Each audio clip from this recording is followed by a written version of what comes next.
দেশলাই খোলের ট্রেন।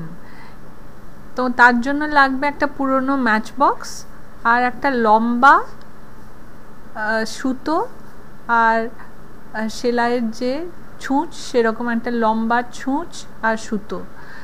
সেই দিয়ে যে দিকটায় তুমি দেশলাইয়ের মশলা লাগানো আছে সেই দিক দিয়ে ফুটো করে যে খোলের ভেতরের দিকটার এক দিকটাতে ফুটো বার করে দাও। আবার ওইখান থেকে ছুঁচটা ঢুকিয়ে উল্টো পিঠের যে মশলার লাগানো আছে সেই দিক দিয়ে বার করে আনো, ঠিক যেমন ছবিতে দেখছো। এবার লম্বা সুতোটার এক পাশে একটা গিট বাঁধো। এই দুটো গিট, এই গিটটা দিয়ে তোমার সুতো দুটো জোড়া হয়ে গেল। এরপরে হাতের দু হাতের বুড়ো আঙুল আর কোড়ে আঙুলের মাঝখানে সুতোটাকে রাখো।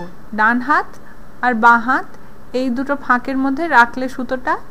এবার দেখো কীরকমভাবে দেশলাই বাক্সটা এক হাত থেকে আরেক হাতের দিকে এগিয়ে যাচ্ছে। দেশলাই বাক্সর খোলের ওপর তুমি একটা খরগোশের ছবি রাখতে পারো, কচ্ছপের ছবি রাখতে পারো, যা তোমার ইচ্ছে। দেখো কি সুন্দরভাবে একদিকে পৌঁছে গেল খরগোশ।